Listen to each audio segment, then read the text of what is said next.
What is good, everybody? Shalom. Welcome back to this Sabbath class series we're going to be starting off about the divine Messiah of the Torah. The divine Messiah of the Torah, a teaching that is often neglected and not realized. The full nature of what the Messiah predicts is predicted to be according to the Torah, according to the law of Moses or Moshe. So I love girding myself within this Hebraic stuff and just going from that root outward. We're going to see the blessing that it can be. So all praise to the Most High. We're going to start by looking at Numbers 24:17. In this passage, we have a Gentile prophet named Balaam, and he's basically hired by his king to try to curse the people of Israel. But every time he ends up going to curse the people of Israel, it's like this divine revelation seizes him, and he ends up blessing the people of Israel instead. I personally think that the Holy Spirit was going upon him, and that's why he ended up speaking blessings over the people of Israel, because he can't go against the word of the Lord to bless those people. So this is what he says in the last revelation concerning Israel. Starting at verse 17. I see him, but not now. I behold him, but not near. A star shall come out of Jacob, and a scepter shall rise out of Israel. It shall crush the forehead of Moab, and break down all the sons of Sheth. Edom shall be dispossessed. Seir also, his enemies, shall be dispossessed. Israel is doing valiantly. And one from Jacob shall exercise dominion and destroy the survivors of cities. So now let's analyze this prophecy from the Torah, actually given by a pagan prophet.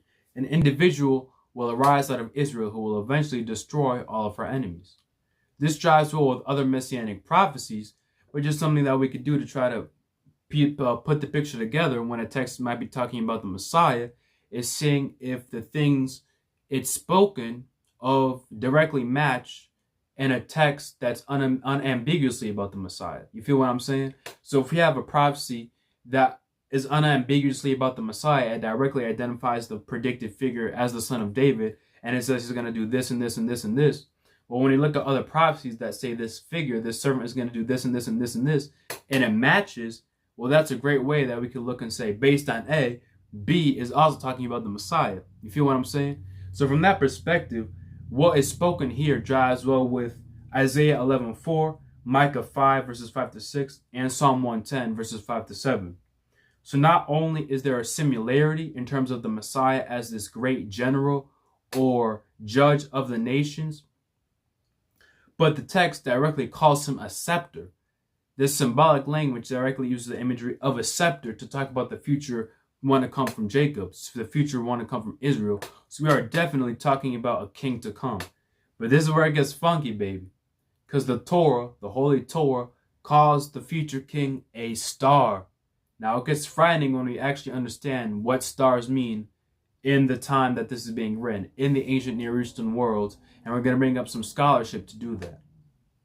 Here's a quote from biblical scholar Dr. Michael Heiser, God rest his soul, in his 2015 book, The Unseen Realm.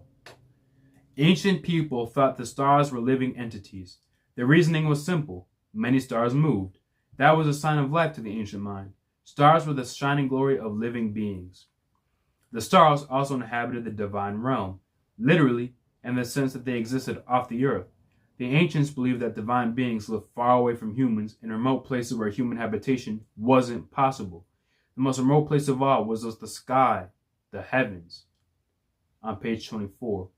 And he leaves a footnote to that quote where he says that astral religion and solar mythology were common in the ancient world. It notes that this is in Israel, but also beyond Israel. And he brings up different scholarly articles and references sort of peer review what he's saying. He brings up one article by scholar Mark S. Smith called Astral Religion and the Representation of Divinity, the Cases of Ugarit and Judah. So there are other scholarly articles that are cited, as well as other Bible verses in the Torah and in the Bible as a whole, such as Psalm 147 verse 4, which suggests that certain stars had names. Genesis 1:16 suggests that the stars were created by the Most High. Judges 5:20, Isaiah 40 verses 25 to 26, Daniel 8:10, and even Revelation 12, verses 1 to 9, corroborate that the stars made up a divine army. And that last quote is from the book of Revelation. That shows us well into the New Testament era, well into the first century, these children of Israel still had this recognition that stars were spiritual beings. They still used the term star to refer to the angelic realm. And we even see, even outside of the temple period, even outside of the temple period of the Israelites, as the gospel begins to spread and we get into the early Christian era of the Gentiles, as Gentiles are grafted in, we could even look and see how early Christian writers like Origen had similar concepts about stars. So what this means is that the idea that stars were these spiritual entities, that they were these living beings, persisted well even into the early Christian times. So if we could have the early Christian writers still have recognized this ancient Hebraic concept, then that means all that time before then, it was also recognized among the children of Israel, and we have a bunch of sources that corroborate that. Because many children of Israel in the time of Christ and beforehand, based on their own documents outside of the Bible, recognized this verse. They recognize this verse in the Torah. But within its own context, we can see that stars were understood as divine beings in the Torah when we look at Deuteronomy 4:19. And beware lest you raise your eyes to heaven, and when you see the sun and the moon and the stars, all the host of heaven, you be drawn away and bow down to them and serve them, things that the Lord your God has allotted to all the peoples under the whole heaven. All right, so basically, we know that God forbids the worship of other gods. And this verse sort of goes into that, saying that you can't worship the sun, the moon, the stars, and the host of heaven. Things that I allotted to all these other places, things that these other nations are actively worshiping, meaning that the other nations are actively worshiping stars. You are not allowed to worship as Israel. So this again shows us that stars were actively worshipped and seen as worshipable beings among the host of heaven within the Torah itself in Deuteronomy 4:19.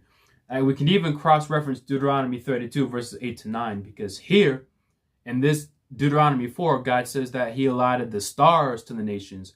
In Deuteronomy 32, God says he allotted the sons of God to the nations. So right there's a parallel in Deuteronomy where God is said to allot something, and in one passage it's stars, and the other passage it's sons of God. But this verse in Job sort of cements both of those identities. In verse 7, when the morning stars sang together and all the sons of God shouted for joy. So now in Job, we have a verse that directly connects the stars to the sons of God, because there's parallelism going on. We have these two groups of people that are doing the same thing in the same context.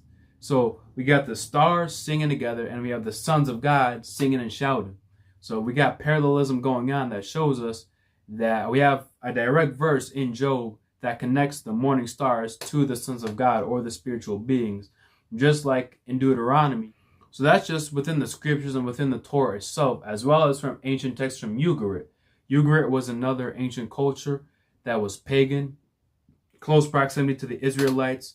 We can look at those texts and see they understood stars were worshipable beings as well. So we can look at stuff in the Torah.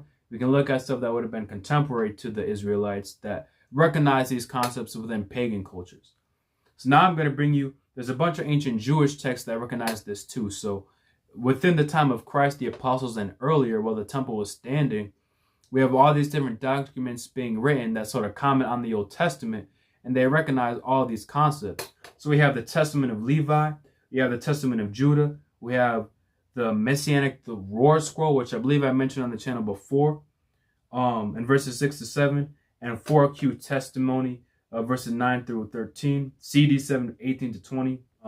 These are ancient Jewish writings that show, apart from the New Testament, there is a clear recognition of Numbers 24:17, the verse I started this Sabbath class with, as being messianic. Apart from the New Testament, there's a clear recognition by the tribes of Israel that these passage of the future star is really messianic. We're going to look at some of them. So I got the Testament of Levi pulled up, 18 verse 3. And his star shall rise in heaven like a king, kindling the light of knowledge as day is illuminated by the sun, and he shall be extolled by the whole inhabited world. According to this ancient text, outside of the Bible, something that comes from the ancient Jewish community, after Israel is judged, her priesthood would lapse, her priesthood would sort of collapse, and then there would be one priest that would never have a successor who's going to come up, and his star is going to be going up to heaven. It sounds a lot like how Christ came in, which he did actually restore the priesthood before his ministry ended. So check out my video covering Malachi 3, where we could be able to say that from the perspective of Old Testament standards and principles, to be able to see that Jesus actually did restore the priesthood before the temple was destroyed. So not only Jesus did come and restore the priesthood, a remnant of the priesthood before the temple and the priests were judged, but his closest followers, who were willing to put their necks on the line and say that he actually rose from the dead, said that this is the priest of after the order of Melchizedek. This sounds exactly like the book of Hebrews and how Christ is the eternal high priest, but this has nothing to do with the New Testament. It's showing the fact that it's amazing that in this ancient Jewish writing, we have ideas that are so similar to the New Testament that sort of shed light on this culture that everybody would have, the same culture everyone would have came from. You feel me? Because we have Israel getting judged and our priesthood getting destroyed, and then we have an eternal priest rising up whose star shows go up to heaven, and we know star references divinity, which means ancient Israelites recognized that there would be this eternal priest, even, divine status, that would come in accordance with the judgment of Israel and the temple priests and the destruction ultimately of Jerusalem. Finding this is really prophetic, because we can see Jesus fulfilled this as well, and this isn't even a scripture in the Bible. And the fact that it says he shall be extolled by the whole inhabitable world. This ancient Jewish text says there shall be an eternal priest that's going to come, and he's going to be exalted by the whole world. Well, just like Christ, exalted by the whole world, sounds a lot like Isaiah 49:7. Sounds a lot like Isaiah 52:14-15, that he would be a catalyst for millions and their kings to acknowledge the God of Israel, royal kings, and be a catalyst for the conversion of the nations. The Testament of Judah 24 verse 1. After this there shall arise for you a star from Jacob in peace, and a man shall arise from my posterity, like the Son of Righteousness, walking with the sons of men in gentleness and righteousness, and in him will be found no sin.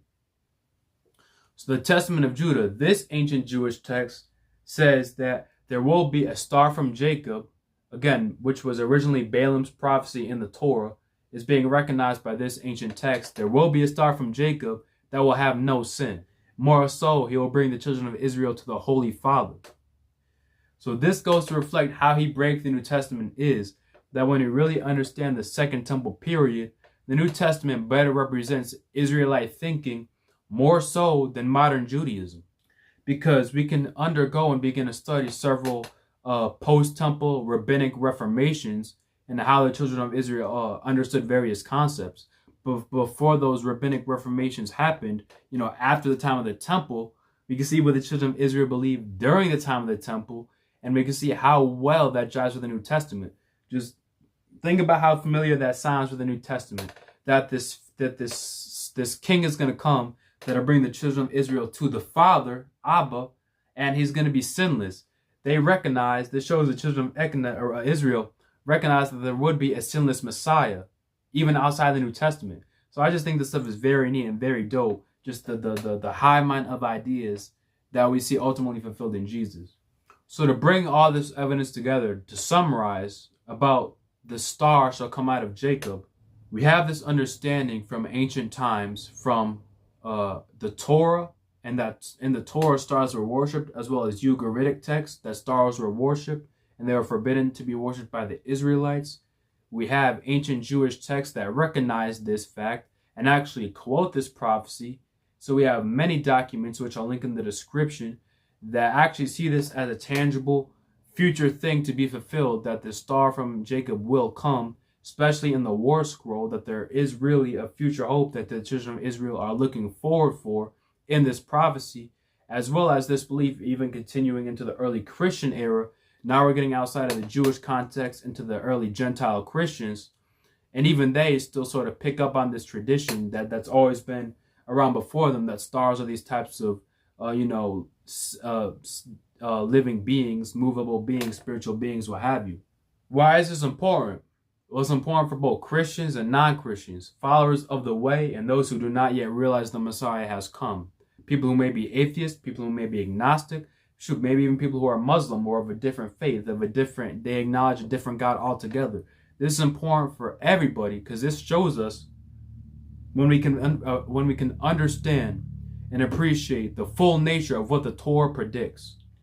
From intensive study, looking at the Torah in its own original context, looking at the scholarship pertaining to the Torah in its own original context, and praying that the Lord would lead us in these studies. We can then appreciate the apostolic claims about Christ from the original apostles because, again, the full nature of what the Torah predicts for Israel is this divine king, this divine warrior that will fight for her.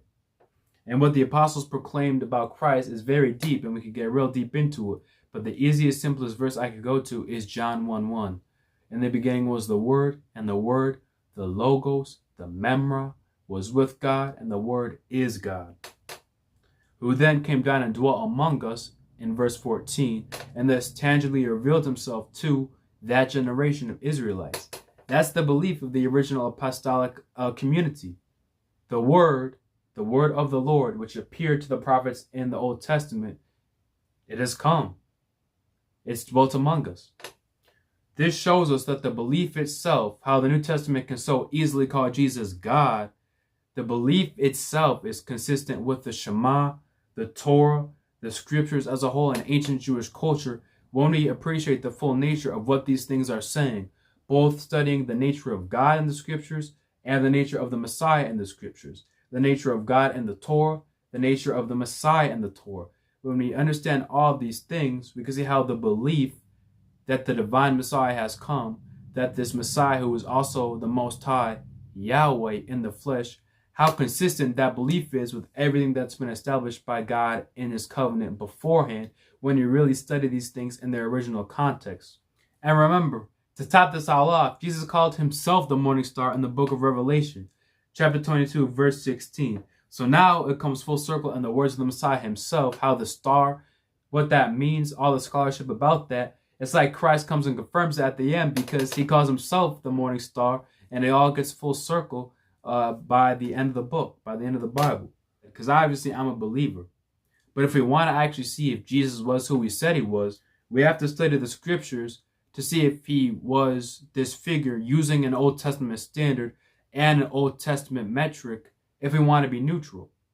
That's how I operate. I love to be non-presuppositional. I love to be neutral when studying about Christ because I'm so convinced that reality itself testifies to the truth of Christ, that even if we don't presuppose it, even if we're neutral, we can still come to that conclusion because of how much reality just wants to yell out the truth of Christ.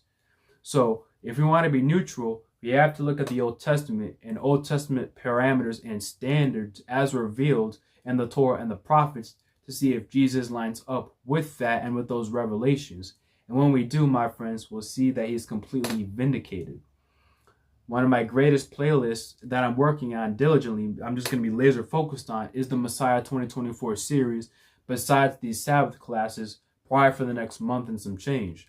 So we've just been studying these prophecies and looking at them and comparing them to the historical Jesus and the effect he would have on the world, and just looking at all the ways it lines up from a neutral perspective, again, and seeing how Jesus is the only Israelite that even comes close to having that effect of the biblical prophets, especially within a closed window that God's kingdom is said to come to in the book of Daniel. So much dope stuff.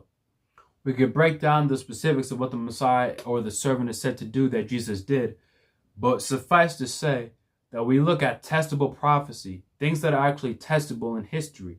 The prophet said this would happen, did this happen? The prophet said the Messiah would do this.